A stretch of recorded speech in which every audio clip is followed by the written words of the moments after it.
Hello everyone. What a time indeed. The other day I was just thinking to myself that back in 2015, exactly 5 years before, if somebody would have asked us that very common question that we generally come across in any interview or otherwise, that where do you think yourself in next 5 years from now? Who would have been that lucky person answering it correctly and saying that we find ourselves locked inside our rooms? Life is not always the way we want it to be, but we live in the best way we can.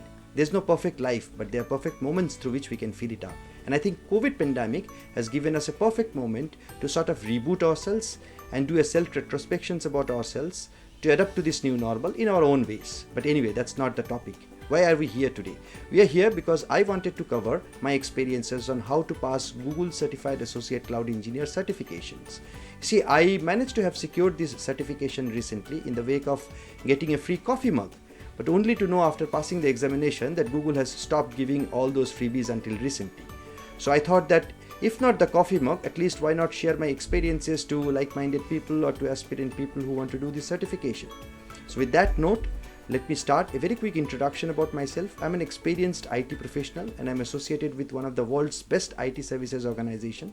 And I do extensively get involved in mobilizing transformational projects in moving our clients' IT landscape from a host-centric legacy data centers to a more agile and flexible cloud environment using public, private, or rather hybrid cloud services of AWS, Azure, or Google. Google certification is my fourth certification in my cloud learning journey.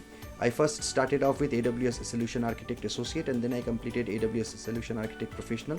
In between, I also completed Azure Solution Architect Examination 7534. I think the name has changed now. And then off late Google certification to sort of get a flavor of all the three major cloud providers that are available in the market. Now, as far as this video is concerned, when I first thought of preparing this video, I discovered that if I had to cover all the points that I had in my mind, it would rather turn out to be a lengthy video, a video of say 40 to 50 minutes duration, which I didn't want. So what I rather thought is, rather than having a lengthy video, I will break it up into smaller videos and I will term each small video as a small peg. So essentially what I want to do is, I want to start sharing small videos of say 5 to 7 minutes duration, or in other words 5 to 7 ml of pegs, so that you ultimately get addicted to the world of Google Cloud. And this video which you are watching is your first peg. So if you like the first peg, then enjoy it, experience it and express it, hit the like button. Now let's talk something serious. There are 5 main points that I wanted to touch upon, and I will get into more details about these 5 points as we proceed ahead in the future videos. But before I talk about these 5 elements, let me give you 2 important aspects in general about this certification. You see, I personally found that this certification is a tough one. It is tough and even tougher in some areas than that of AWS professional examinations at times. But that was primarily because I may not have given the sufficient time that is needed for the preparations. I honestly feel that this certification requires at least 2 to 3 months of preparation with an average of 3 to 4 hours of study every day.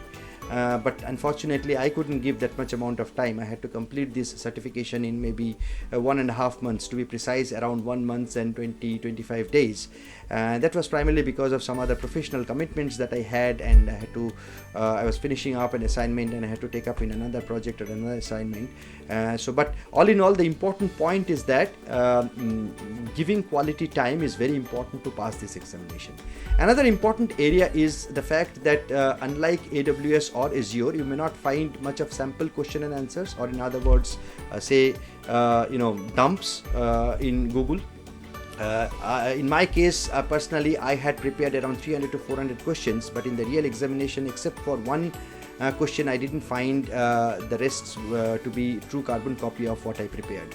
So the other lesson that I learned is that there may not be any shortcuts to pass this examination. If you really want to complete this examination, you need to be serious and you need to give quality time and quality study that you need to do.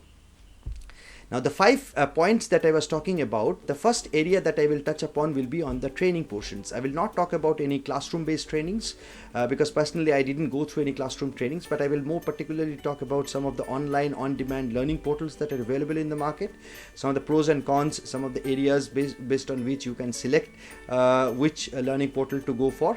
The second element that I will talk about would be labs. I personally feel that lab is absolutely must to pass this examination. I mean, personally, I don't think that anybody should or could pass this examination without making their hands dirty. So I will talk about the lab portion. The third element is very important, which I will talk about, will be around some of the important topics and important areas that you should concentrate for the preparation part. You see, once you have completed a training, you will still not be probably able to connect all the dots together, and that's the time when going through the important areas will really turn out to be helpful. And trust me, I personally found that majority of the questions were concentrated around these topics or these areas. The fourth area that I will touch upon will obviously be around the sample question and answers, or so-called the dumps, with the pros and cons, how you should filter your dumps, and how you should go with the flow of the sample Q&A, question and answers. And the last element that I will talk about would be around some sample blogs and references that are available in the internet that you can refer as your secondary note. Once you have completed all the study, just to gain more confidence, you can go through that. And if time permits, probably I will also try and talk about the actual day of the examination, more particularly about some of the tricks and tips that might be helpful to answer a question which you are where you will be in a state of confusion or doubt. So essentially these are the five elements that we will touch upon. A quick recap of the five elements: the first one will be around selecting the training, the second will be around the labs, the third will be around some of the important topics and important areas, the fourth will be on sample question and answers, or in other words dumps, and the last one will be around some blogs and references. So with that, let me conclude my first peg.